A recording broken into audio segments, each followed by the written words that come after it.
I was born on the 1st of January 1945, just after the end of World War II.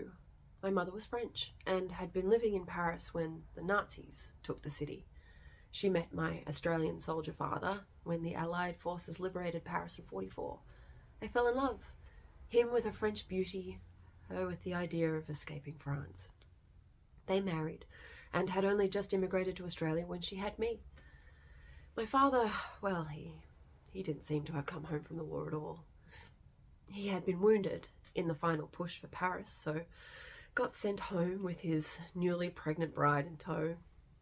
After he'd been discharged from the army, he tried to settle into family life, tried to work, but after a while he just didn't do a whole lot of anything.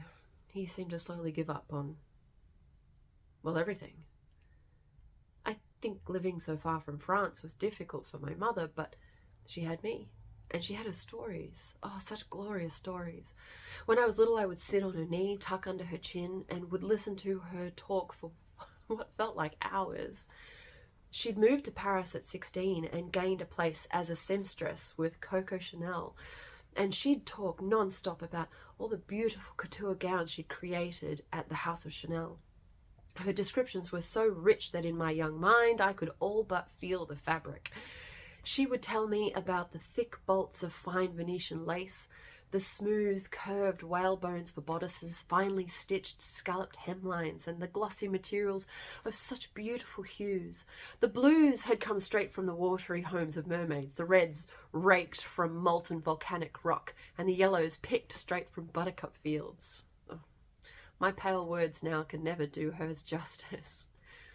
She was at her happiest, talking endlessly about the years before the war, but any mention of the darker years during brought such a haunted look that I learned to avoid any references to it at all.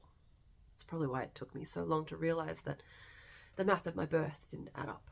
The Allies with my father had reached Paris in August. I arrived, happy and healthy, in January. I was in my mid-20s when I finally gathered the courage to ask.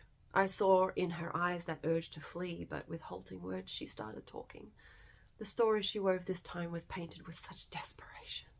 It took me a while to realize that it wasn't just her not wanting to relive the past, but perhaps dreading what I would think of her. The war years had not been kind. Chanel was forced to shut her doors at the outbreak, so gone was my mother's one passion, and what the French would call her joie de vivre dried up. She was all alone, but managed to do just enough to remain alive, doing odd mending jobs and begging food scraps. The strictures of war got worse as the years went on, and she found herself relying on one of her more affluent customers, a German SS officer stationed in Paris. He was married, but she knew he had taken a shine to her. Perhaps it was her desperation he enjoyed watching, as he paid her just enough to last a few days, but only required her to come back once a week. This lasted quite a while. Then he made his offer. He knew what he was offering: survival, at a cost that by that time, 3 years into hell with no end in sight, my mother was willing to pay. She was required to move in under the pretext of being a maid with finer seamstress skills, so his wife wouldn't get suspicious when the new maid was paid a little more than normal. Then, on the 19th of August 1944, the Allies arrived, and 6 days later the Nazis surrendered. She thought she was free, that she had gotten through the worst unscathed. But then Paris started taking its own vengeance. Not on the enemy soldiers that had taken them prisoner for 4 years, no. It was on the women, their women, the French women that had done anything to survive. Women who were known to have consorted with the Nazis just to put food on their table, or the younger girls who foolishly did it for the excitement it provided. Women who had worked for the regime, whether willingly or not. Women who couldn't explain their young babies. Women who couldn't prove they hadn't aborted a German-fathered baby. Women who pleaded that their children were of their French husbands, lost to war, but with little proof, few believed.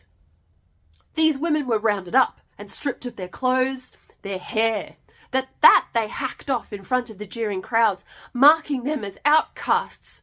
The shorn hair was tossed into huge piles and burnt, the smoky stink staining the air for blocks. The women were then loaded onto flatbed lorries and paraded around the city, some still stripped to the waist, some marked in paint with the swastika, some beaten till they couldn't walk.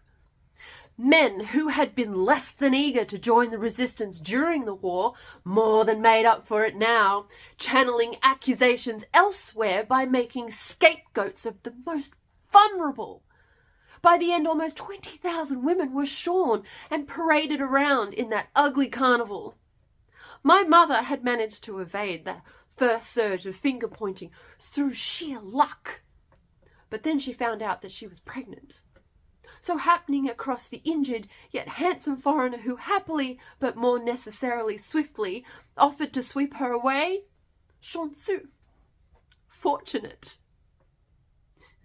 The war kept taking its victims well after its official end. My father died when I was 12, officially of heart failure, but later I wondered if it was because he knew about me, and a heartbreak couldn't be diagnosed. He tried so hard to stay for my mother, if not for me. We didn't have much of a relationship, but I recognise his deep love for his wife. My mother held out until I was 16. I don't think she could forgive herself for not being able to repay my father for saving her from hell. She paid her duty to me, though. Got me to an age where I could look after myself. I wasn't left with much, but I had her lifetime of stories and her drive to survive. Many have started with less.